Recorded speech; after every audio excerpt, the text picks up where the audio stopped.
CES can be a mixed bag, but it's also a fascinating glimpse into where the tech industry thinks it's heading.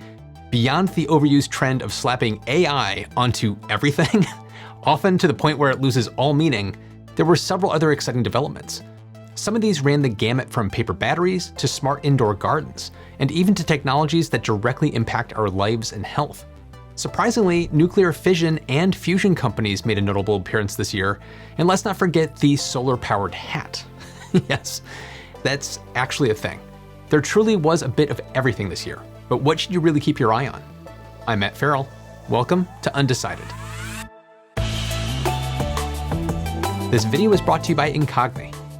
Trade shows like CES are often brimming with vaporware and lofty promises, but if you sift through the noise, you can find some real gems. So what were the 5 highlights that I think are worth watching and that most media coverage missed? I've also got a couple of honorable mentions that I'll throw in at the end.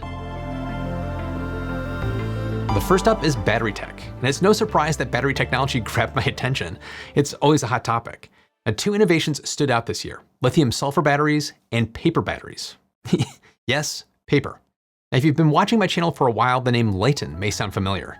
Now, I've talked about their lithium-sulfur battery a couple of times before, like back in 2022 and 2023. To refresh you on what makes their batteries worth keeping an eye on, the California-based company has battery cells that avoid heavy minerals like nickel, cobalt, graphite, or iron and phosphorus.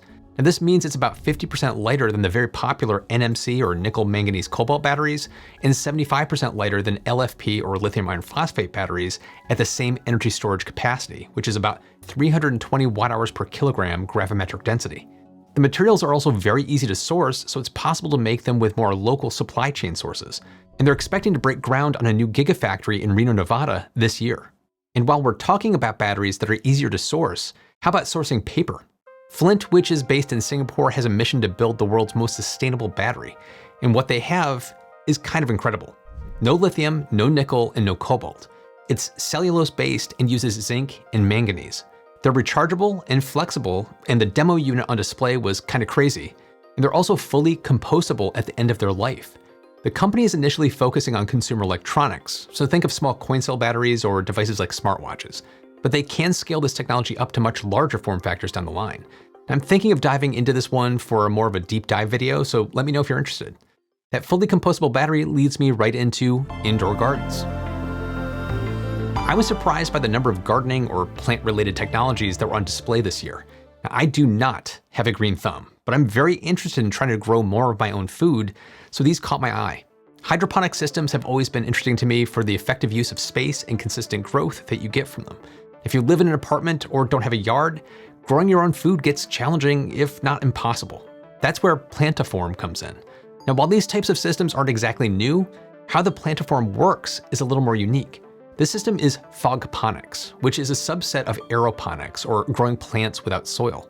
Fogponics sets itself apart from traditional aeroponics by how it delivers nutrients to the plant roots. While standard aeroponics relies on spraying nutrient-rich water in relatively large droplets, fogponics uses techniques like ultrasonic vibrations, compressed air, or heating elements to create an ultra-fine mist of tiny water particles, ranging from 5 to 30 microns, or even a vapor. That means a system like Plantiform uses up to 98% less water than traditional gardening, and 30 to 50% less water than a hydroponic system. The Plantiform is fully automated, so it's easy as dropping in a seed pod and letting it take care of itself. Now, it's not cheap at $499 for the setup and $29.99 for the pod packs, but for some, this may be the perfect solution for your home. And if you have a tendency to overwater or underwater your plants like I do, the Leafy Pod caught my attention. It's basically a rechargeable smart pot that has a reservoir of water on the bottom. It monitors the moisture level of the soil, and based on the type of plant that you have in the pot, it will automatically water the soil. They told me that the reservoir can keep the plant watered for 1 to 2 months, depending on the plant and the conditions. It's pretty straightforward, but again, it's pricey, coming in at $149. This type of tech isn't exactly groundbreaking, but if you lack a green thumb like I do, it may be worth it to you. Now, before I get to the next CES highlight, I need to talk to you about another piece of technology that can help protect your privacy, which is a big problem right now. Have you ever been deluged by random promotional emails from companies that you've never heard of? Well, today's sponsor, Incogni, can help you get to the source of the problem and restore some of your privacy. As my wife and I were getting our house constructed, setting up loans, getting insurance, and everything else that you have to do with moving, I saw a major uptick in the amount of spam and promotional emails that I was getting. I'm sure you've experienced things like this too. That happened because the companies sold my information to data brokers, and sometimes they sell your info to some pretty shady people. Incogni can help you with this. We have the right to request that data brokers delete our information, but it takes a lot of time and effort. I signed up for Incogni, gave them the legal right to work on my behalf, and then just sat back and relaxed. You'll see updates on your account for which data brokers they've sent legal requests to and which ones have complied. It couldn't be easier. If you want to take back some of the control around who has access to your personal information, give Incogni a try. Take your personal data back with Incogni. Use code Undecided at the link below and get 60% off an annual plan. Thanks to Incogni and to all of you for supporting the channel. So back to the next CES highlight, which is health tech.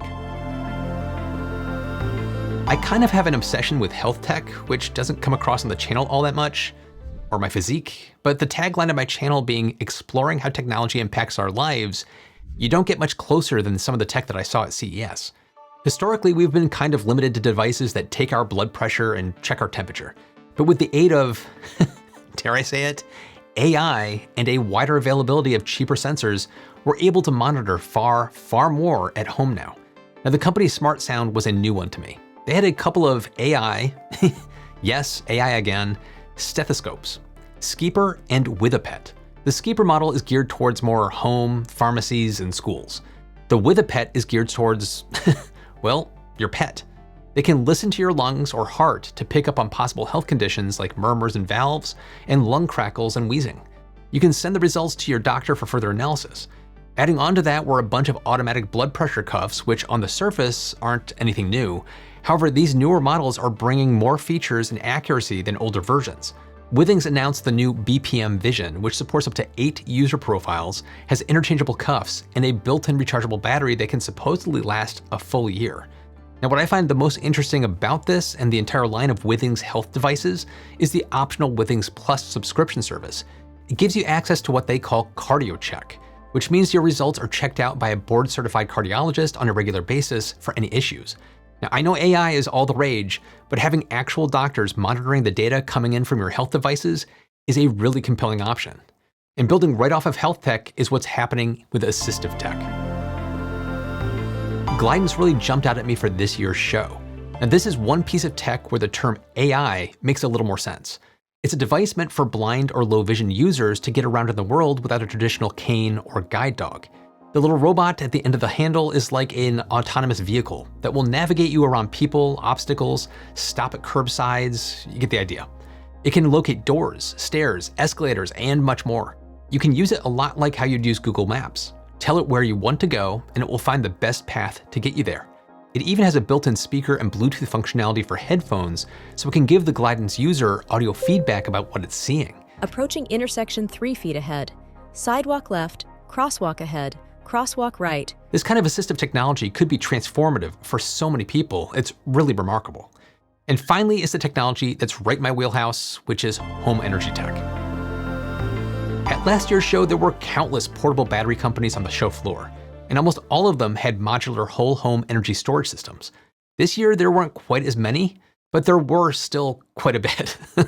Now, one company jumping into the fray that I think is notable is Jackery. You may be familiar with their portable battery packs, but they're now jumping into not just the whole home energy storage market, but the energy generation side too. On the generation side, Jackery has a solar roof curved tile, which is the first of its kind in the US market. They claim the cells have a 25% efficiency, which is surprisingly high compared to a typical solar panel in the low 20s. Now, I need to dig into that more because there is a difference between cell efficiency and panel efficiency, so comparing the two that way may not be a one-to-one comparison. They come with a 30-year warranty and can handle hail, high winds, and temperatures between -40 and 185 degrees Fahrenheit or -40 to 85 degrees Celsius. They come in an orange terracotta color, as well as black, and look fantastic in person. They felt very durable in person too, so it does seem like they will stand up to the elements pretty well. And this is where the whole home energy storage system comes in. They've got a home power inverter that comes in 7.6 kilowatt and 11.4 kilowatt capacities and has a 98.5 efficiency rating at funneling that power into the battery system. It also has a 97% efficiency conversion from the battery, which is DC, into AC for the house. Now, the LFP battery system is modular and can be stacked with ranges from 7.7 kilowatt hours to 15.4 kilowatt hours, and then daisy chained for up to 123.2 kilowatt hours. basically far more than a typical house would ever need. And this is then wired into their home power hub, which manages the load for multiple systems and critical loads, including generator backups. It's a really compelling system they've designed. Bosch showed off their BMV080 particulate matter sensor, gotta love these product names, which they claim is the world's smallest PM2.5 sensor. You can get your hands on this sensor in the Purple Air Pixel, which plugs into any USB slot. Then there was Hydrific, which is a whole home water monitoring system. It clamps onto the mains water line coming into your home, uses ultrasonic sensors to monitor the flow right through the pipe, and can detect water usage, leaks, and tell you exactly where your water use is going inside your house. I have something similar in my house, but this device is far easier to install without needing to do any kind of plumbing work. And finally, I stumbled upon the ARPA-E booth, which had a bunch of interesting companies there like TerraFusion, Wright Electric, and Niron Magnetics. We've actually talked about Niron in the past. There's too much to go into here, but Wright is developing electric jet engines and batteries for flight. And if you're interested in hearing more about any of those, just let me know in the comments. So was there any tech from CES 2025 that caught your attention? Jump in the comments and let me know, and be sure to listen to my follow-up podcast, Still to be Determined, while I'll keep this conversation going. Thanks as always to my patrons for your continued support. Keep your mind open, stay curious, and I'll see you in the next one.